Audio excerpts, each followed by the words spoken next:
The Miraculous Ones by Rafael Ramos, read by Rafael Ramos. Chapter 1. The Celestial Engineer. When Cerberus became conscious on the first day of his existence, he woke to the sound of a persistent repetitive chime which stopped once he sat up. Looking around, he was in a tiny private sleeping quarter, on top of a narrow bunk. He slid off and automatically searched underneath the bunk where his gear was. Cerberus didn't question how he knew where his gear was or what gear even was. He just knew, and knew exactly what to do, as he was as fully formed as he would ever be. Such was the way of angels. On his first day, he pulled on his silvery gray gear, a two-part skin suit which covered his pale nakedness, and then a one-piece oversuit, which ended with material that flowed over his feet, forming sturdy boots. Only his dark-haired head remained uncovered. Even though the room had no obvious door, he walked toward a bare wall, which divided into two vertical halves and opened up without Cerberus pausing. The halves slid together shut once the wall door was behind him. Outside was a wide corridor, and he joined the others. By instinct, he knew they were celestial engineers, just as he was, and they walked to the briefing room. In rank and file, he stood at attention with his cohort, already aware that they were all in the lower ranks of virtues, and listened to an angel who was taller and physically more imposing than they were, Samyaza, the celestial engineer's commanding officer and a member of the higher rank Dominions. "Welcome to existence," Samyaza declared, "and welcome to the Creation Battalion. You all know what performing your duties as celestial engineers entails, but our present mission will depart from the previous iteration. While the veteran celestial engineers constructed the expansion of sacred space, our new objective is to actualize Alpha Omega's composition to create space-time. Your stations are located within a specialized containment room on the edge of timeless space. The objective today is to initiate that construction of space-time, and Ariel will be team leader for the initiating phase. The ultimate objective will be preparing a new embodied world for Alpha Omega's new creatures, which Alpha Omega will actualize personally." That last piece of information caused a surprised murmur among the celestial engineers, which abruptly stopped when Samyaza raised his hand. "Dismissed." On that first day, Cerberus arrived with his fellow celestial engineers to a massive windowless metallic room where a wide horseshoe of transparent monitors hovered around a large central dais. On that dais stood Ariel, a senior member of their cohort and a veteran of the prior construction of sacred space. As the junior celestial engineers settled in before their individually assigned monitors, Ariel stepped down from the dais, ran a hand through his close-cropped salt and pepper hair, and squared his shoulders. He raised both arms like a conductor before an orchestra. "Let's begin." Immediately, tumbling figures that were the code for the setup of spacetime appeared on each engineer's monitor, flashing across the screen with a cacophony of bell-like ringing. With both hands touching his own screen, Cerberus manipulated his part of the arcane figures, stitching them into a coherent track that became more melodious and harmonious with his fellow cohort's tracks the faster he worked. Ariel, as both conductor and mixer, ensured that the total piece followed the structure of Alpha Omega's intended composition exactly. Under Ariel's outstretched fingers, performing tweaks here and there, Cerberus could see in real time the overall initiation phase made actual in the center of that massive room, as matter came into being, undulating with dark radiation. Then, with one concluding hand motion, Ariel gestured that all the engineers rest their hands. Finally, he made a curt, twisting gesture and stepped back quickly. The dark undulating smear collapsed. Then it exploded in one blinding white-hot singularity with a split-second piercing note that quickly transformed into a low-frequency roar. Before their eyes was the newly born space-time, burning brightly and contained in a bubble that was at once a pinpoint of light, was now rapidly expanding with roiling particles. Walking around the bubble, assessing its existence and its rate of development, Ariel nodded. "Good," he declared. Cerberus stared at the glowing sphere in awe. "Beautiful," he thought. Such was Cerberus's first day. Cerberus's next few days were like the first. He would wake up, be briefed over that day's objectives, perform his duties far past his allotted shift, and then return to his quarter to rest for the next day. It never occurred to him to do anything differently, and the simple routine gave him a sense of security that he liked. However, time came when his role was to wait on standby, yet he still reported to the containment room, even though he was on leave. One day he saw that Ariel was also more hands-off, as spacetime developed on its own after passing through the initiation phase without any unforeseen problems. There he saw Ariel approach a member of the containment room sentry, who had stood guarding the perimeter and yet was curious about what space-time was. Not until the sentry member spoke did Cerberus realize that this angel had taken on distinctly female gender as part of its existence, which stood out since the default was either masculine or androgynous. But what especially surprised Setebus was when Ariel offered her a guided tour of the newly created Earth, and he witnessed Ariel, the female Sentry member, portal from the containment room into material space-time. Genuinely surprised by the break of protocol, he blurted aloud, "You can do that?" His voice startled the engineer next to him, who declared, "That's the first I ever heard you speak. I was beginning to wonder." The engineer on the other side of Setebus, whose name was Barakul, snickered, Be nice, Arakiel." But he didn't sound particularly nice himself. "Ah, yes," Arakiel said. "You can do that. There is no rule saying we can't survey our work up close. You can even bring along members of other units. As long as you secure clearance from COs first, like Ariel did," added Barakel. "Well, of course," Arakiel shrugged. "Although why that sentry guard wanted to check out the Earth is beyond me. It's just dirt after all." "Indeed," agreed Barakel. "To think that Alpha Omega prioritized the creation of material space-time. He didn't even do a follow-up survey of sacred space. And making something as fragile as the Earth? What's his purpose? Boggles one's mind, doesn't it?" After a stunned pause, Setebus was about to respond, but then the soft chime indicating a shift change sounded, and Barakel and Arakiel rose up from their seats before Setebus could say anything else that would make the conversation feel awkward. Remaining in his seat, he watched his two peers go next door to the beta testing room, so he replied to no one in particular. "But it's beautiful." Setebus. He looked up, seeing Semyaza himself standing before him. Awkwardly, he stood up and stepped back, giving his superior officer respectful personal space. "Sir!" "You're on leave. Explore heaven. Expand your knowledge." "Sir! Yes, sir." Reluctantly, he relinquished his station, walked through the various corridors of the Creation Battalion's far outpost along timeless space, and emerged outside. Knowing what his commanding officer expected from him, Setebus jumped up and then flew, his seldom-used wine-dark wings beating down in long, lazy strokes, only touching down when he was in the busy interior of heaven. There, on the exercise fields, he saw various members of the Sentry doing martial drills, both simple and acrobatic. Within the open porticos of the academies, he saw the scholars doing another type of martial drill, using deduction and debate. In the open-air pavilions, the musicians practiced their craft, their songs causing the ground around them to undulate, the air to shimmer. But since they were just practicing, the effects weren't permanent, unlike the musicians who had worked with the previous celestial engineers in crafting the raw firmament of heaven into mountains and valleys, streams and trees, as they performed, conducted, and mixed the song of creation composed by Central himself. In passing one particular pavilion, he overheard two angels, one of whom had been in the audience of the court chorus of the heavenly palace, and he slowed down and then stopped, as what they said disturbed him. "Are you sure?" "Yes. Lightbearer himself argued with Alpha Omega about the new relations between the Seraphim and Central." "Really? Lightbearer?" The other angel shrugged. "Well, he wasn't disrespectful. He still knew his station, but it was bizarre, seeing him stand out from the rest, commanding attention. One would think he would keep his misgivings to himself." "Ah, who knows what's in the mind of someone like Lightbearer? After all, we're all different species from each other. Perhaps we shouldn't be surprised that we don't have identical mindsets. Still," the other angel shook his head, "that someone as extraordinary and respected as Seraph-rank Lightbearer would be bold enough to question Alpha Omega in front of Central himself. I don't know what to make of that." Setebus, frowning, walked away. "That's enough expanding my knowledge for one day," he thought, and he made his way to the Celestial Engineers' barracks, to the safe confines of his sleeping quarter.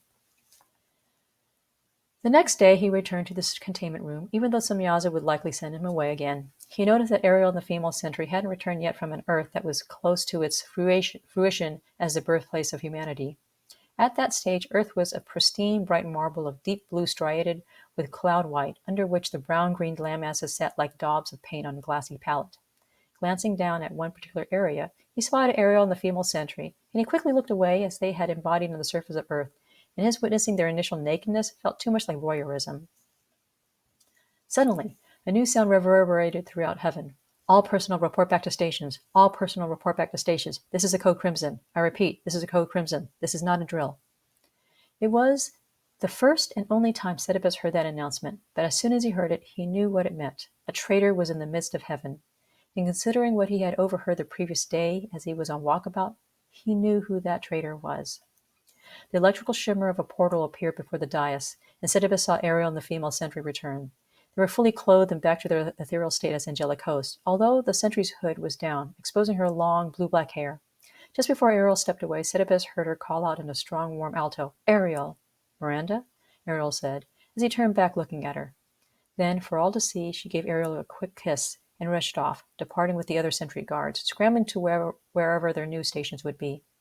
Ariel stared after her for a brief second, shook his head, and stepped away from the dais. For there wasn't much time for romance when one was fighting a coup d'etat in heaven. Setebus hated being afraid. He hated that he knew what hate was. He hated being afraid of the creature who gave him that knowledge, the creature who showed everyone what betrayal was. As he looked across the tactics table to the empty spot where Ariel, who was now his superior officer, would be, Setebus hoped his face didn't show to the others just how much he hated his job. Of course, Lightbearer and the others who sided with him deserved punishment, and their uprising must be stamped out.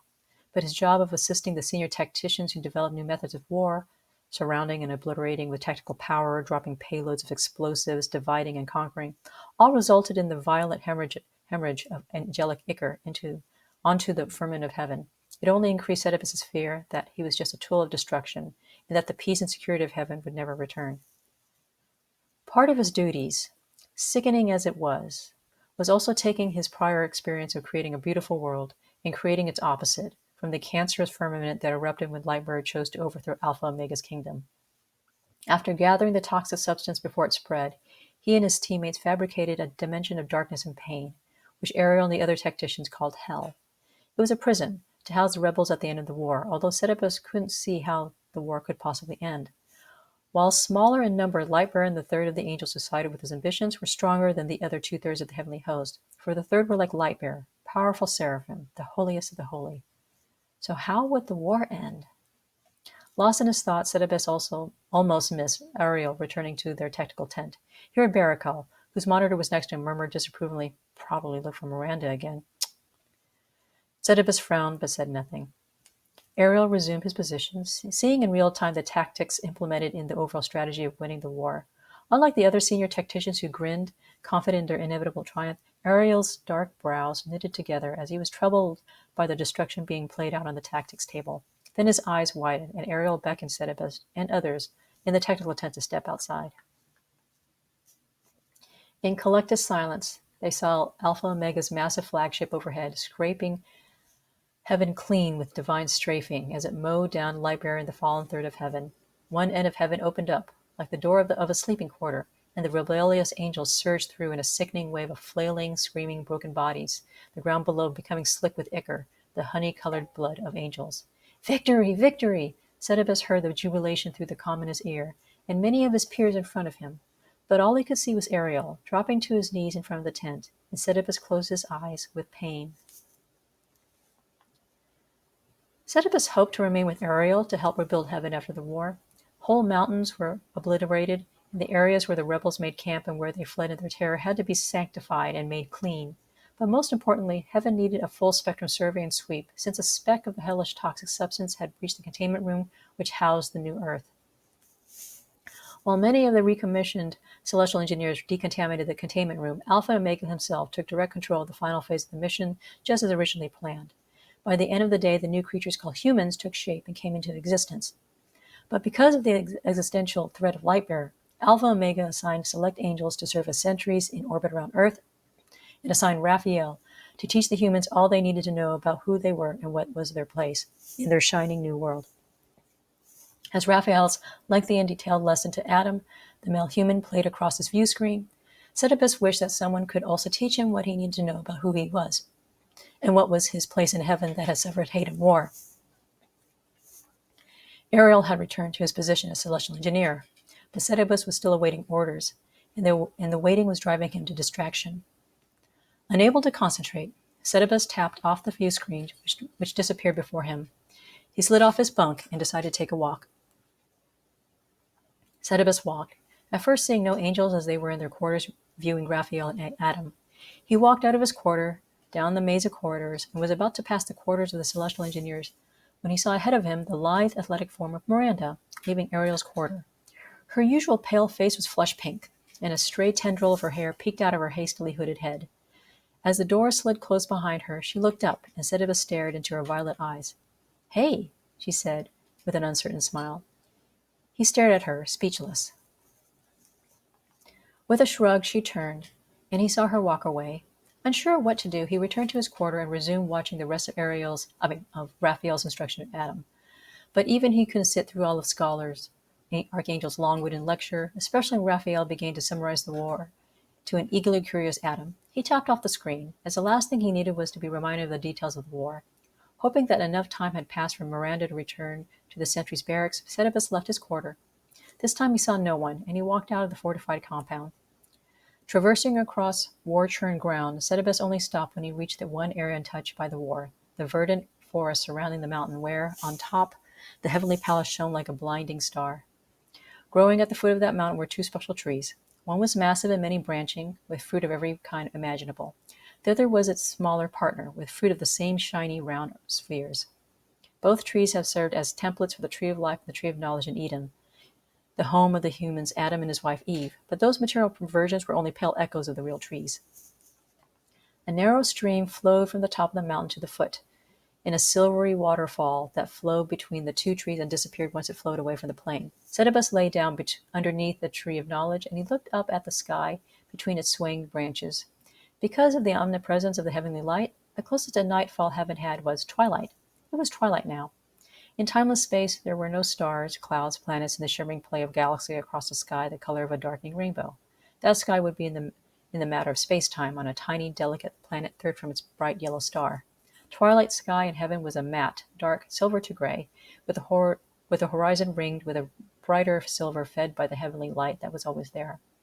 Heaven's twilight was the color of every angel's skin suit, and it was also the color of Setibus's eyes. Even though he knew the pat answer, Setibus still couldn't understand it. How could he fall? He asked the sky. Because he was free to do so. Setibus sat up startled. Looking around, he saw Ariel approach him from above, and he scrambled to stand up. Sir, wait, you flew? Fastest way to reach you. You turned off your comm. Oh! Setibus reached behind his ear and tapped once. He heard the message, Setibus, please report to the containment room immediately. He frowned, confused. Sir, I'm not your superior officer anymore, Setibus. Just call me Ariel. I'm sorry, Ariel. I'll go now. Hold on. Ariel looked up at the tree under which Setibus once lay underneath. It's funny that I found you right under the tree of knowledge. Prescient, actually. Sorry? Ariel reached up and picked one of the red orbs. How are you, Setibus? After the war, that is. Setibus frowned again and chose his words carefully. I'm afraid, sir. He couldn't bring himself to call his former superior officer by his name, especially after encountering Miranda earlier that day. Of what? Of falling, sir. Ariel regarded the fruit. Why?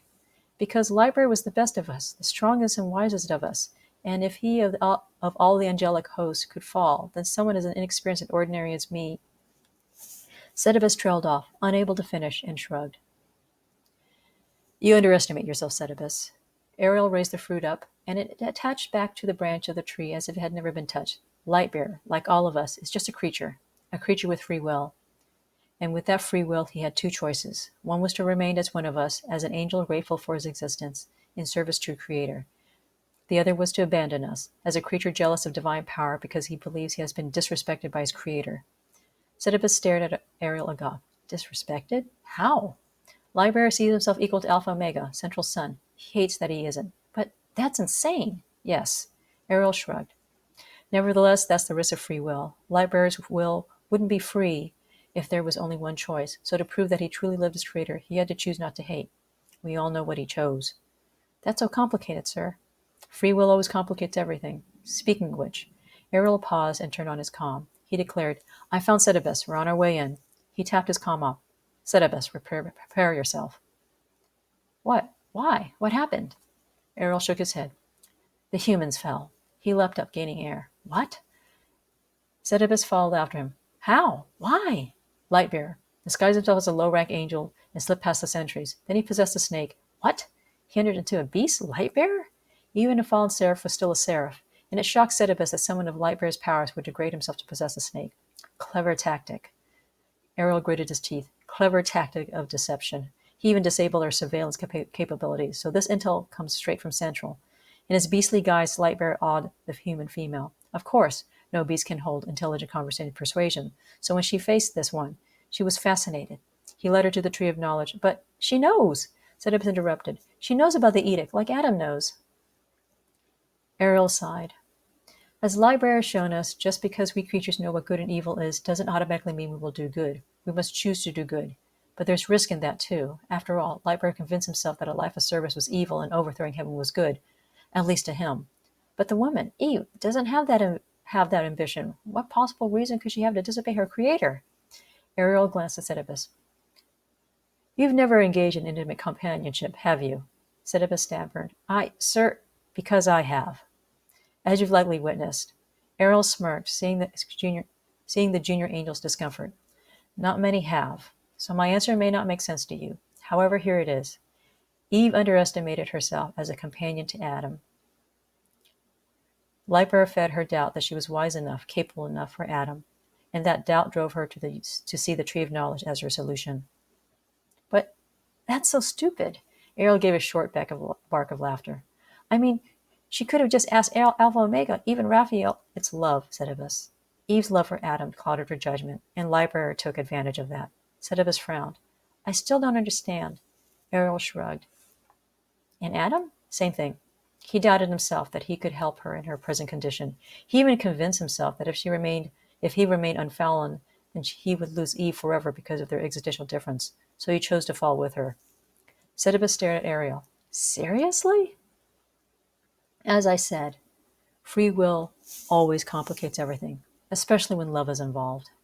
Ariel nodded to an area below them. We're here.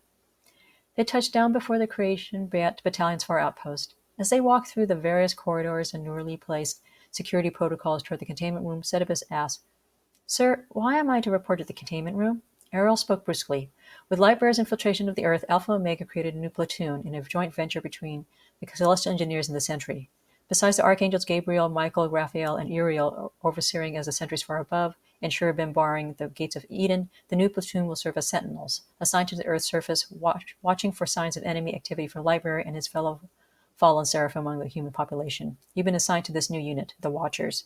How many? 10 pulled from the Sentry, 11 pulled from the Celestial Engineers. Oedipus frowned. 11 from the Celestial Engineers? Why the odd number, sir? The 11th is your superior officer, Samyaza. Samyaza? But isn't he still the CEO of the Celestial Engineers? Not anymore. And his new assignment is perfect since he has overseen the operations of the space-time creation from this side and is the most experienced of the Celestial Engineers. The Field Watchers will pass along intelligence to Samyaza, who will report to the Archangels. Oedipus, still frowning, started to speak. I know, Ariel interrupted. We Celestial Engineers aren't frontline.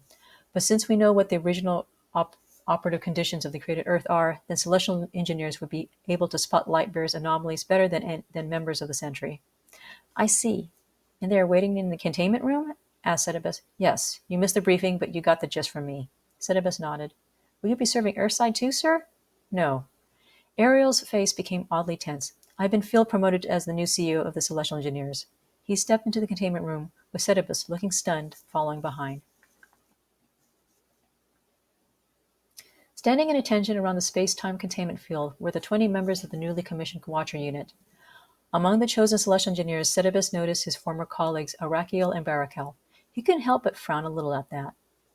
The Sentry members stood out from the engineers as they wore another layer of gear, a slightly metallic armor, which slowed and diffused blunt force trauma and covered the head, leaving an oval opening that exposed the face.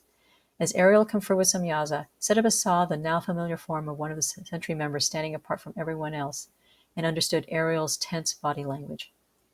Miranda stood at attention, her eyes looking forward and impassive. Oedipus wondered what she was thinking at that moment.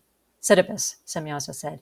At his name, Oedipus snapped at attention. Sir, we've already divided into teams of 2. You are with Miranda and will patrol here. Samyaza pointed to an area of a continent south of the equator on the other side of the planet from Eden. He then addressed everyone in the unit. Okay, then. Remember, stealth only. Do not engage the locals. Survey your area and report your operations to me every 20 exotics. Only if Lightbearer or his member endanger the locals, then engage, but limit the sphere of combat. We'll rendezvous in FOB Eden after 1 Yoda Calend. Yes, sir, the Watchers responded. And Oedipus, sir? Samyaza grinned, his eyes glittery. Keep your calm on. Yes, sir. The Watchers divided into their 2-man teams, readying for quantum portal transfer into space-time. As Oedipus walked over to Miranda, he suddenly saw a change in Miranda's violet eyes as she looked over at Ariel.